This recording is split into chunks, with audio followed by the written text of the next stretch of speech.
Chad Holloway for PokerNews.com here with Congresswoman Dina Titus.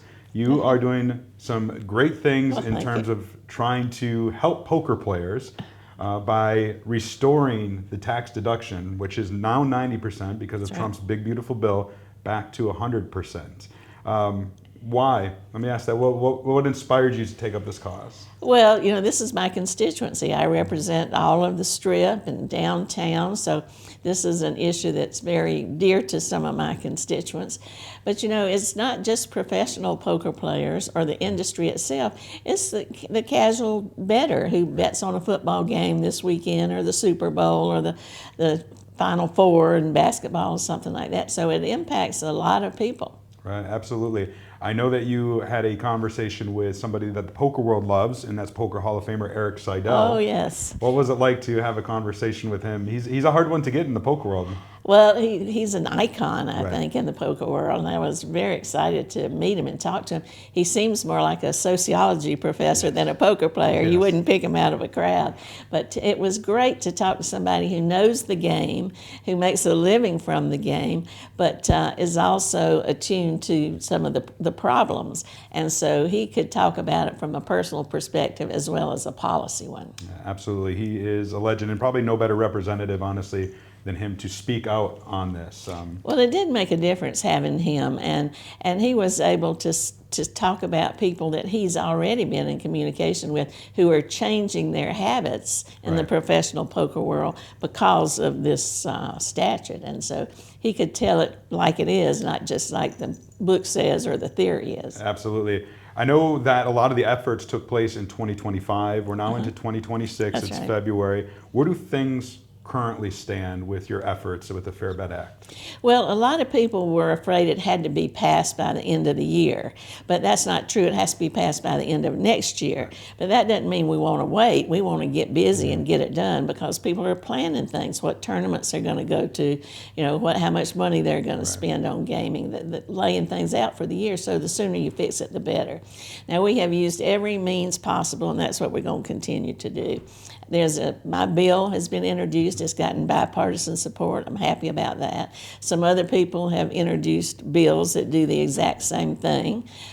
We have tried to attach it to the NDAA as an amendment, to the appropriations bill as an amendment, to the continuing resolution as an amendment. I have said all along, I don't care how we get it done as long as we get it fixed. And so right now, the next thing that'll come up may be another CR, or it may not be until the end of the year, but it's a very active issue. It's not sitting on a shelf somewhere. At the end of the year, there are always these bills that kind of like tax extender bills or cleanup bills. They're kind of Christmas trees you can hang a lot of things on. So we'll have a chance there especially.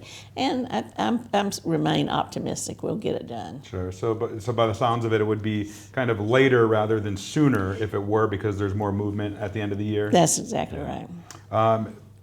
Of the bill, like you mentioned, bipartisan support, which is great, especially in a day and age where a lot of things are partisan. What have been some of the victories up to this point, if you will? The reception to it seems to be good from, like I said, bipartisan, your colleagues, but also within the gaming community, if you will, and casino owners, etc. Well, that's exactly right. When this issue first came up, and we found this, let me give you a little history. When the bill passed out of the House, it did not have this provision in it. It was added in the Senate, kind of in the dark of night. But it came out of the committee that our senator sits on. I thought she would have caught it, but she didn't. So when it came back to the House, we always go through bills that deal with taxes and money very carefully because gaming, there's still a stigma to gaming, and there's always some little hook in there that comes after us. So we were going through it and found that provision and said, look, we got to get this out of here. This is not fair. And, of course, then the Senate said, oh, I don't know where that came from. Oh, I don't know what that means. Oh, I didn't do that. But anyway, that's the situation. So the big successes, I think, are getting the bipartisan support, including some key people. You've got the chair of the Appropriations Committee. You got 3 members of Ways and Means on there. I've got my co-chair for the Gaming Caucus, who's Republican from Pennsylvania. So it says a lot who was supporting it.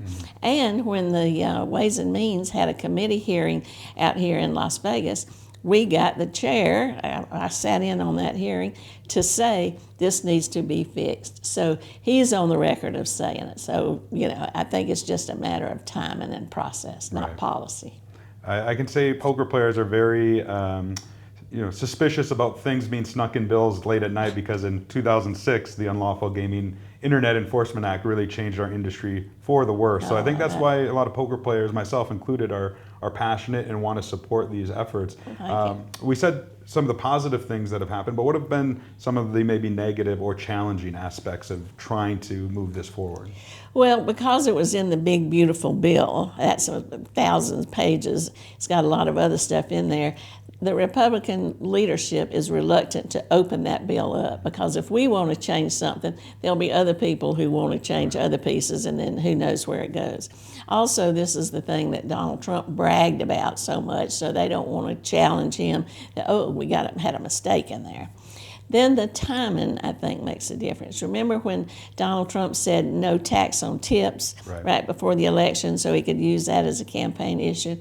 I think maybe Republicans are looking at the midterms thinking, well, maybe we'll wait a little while, then we can take credit for fixing something. So that election timing makes a difference too. That's a very good point that I didn't think of. For your constituents and people in Nevada and even elsewhere, like I'm from Wisconsin, those of us in the rest of the United States, what can we do to help encourage or support the Fair Bet Act? Well, I need your help, so I think that's great. Having a show like this makes a difference because it gets information out. And gaming, if you're not doing it on a regular basis, it's a very complicated field. And how you do taxes on gaming is complicated. So the first step really is education. So that's helpful to let people know this is just unfair taxation. The way this change works is that if you win $100,000 and you lose $100,000, in the old days for 50 years you got to write that off. Now if you win $100,000 and lose $100,000, you got to pay tax on $10,000 because you can only deduct 90%. Now that you didn't get that $10,000, that's phantom ghost money. So it's just not a fair tax policy. So we got to explain that to people. And then, gaming is in every state except Utah and Hawaii. So people are affected by this everywhere. So they need to write their congressperson and say, get on board and let's pass this. And, it's not just the player, professional or just for a hobby. It's also the local government that won't get the tax revenue if these gamers go offshore or go to some black markets or go to Calci or something like that. So you don't get the bricks and mortar, you don't get the jobs, and you don't get the tax revenue. So it impacts the industry, impacts the community, and impacts the individual. I think that Eric Seidel made the point, and he's right, that some politicians might think they're going to tax more and get more, but it's going to do the opposite. It's going to drive people away, as you mentioned. Well, you said it right. Initially, they thought this would generate $1 billion over 10 years. But if people aren't gambling because they have this now deduction, or they're going offshore, or they're just not reporting, I mean, why would they? You're going to get less money. So it's go back to the way it has been and has worked for generations. Absolutely. Well, I'm encouraging everybody to contact your representatives to support the Fair Bet Act, to educate others in our industry. Poker News will, of course, be keeping an eye on your efforts. Please do. We'll keep you posted as we try all these different things. I love it. It's been an honor, Representative Dina Titus. Thank you. Thank you very much. Thank you for having me.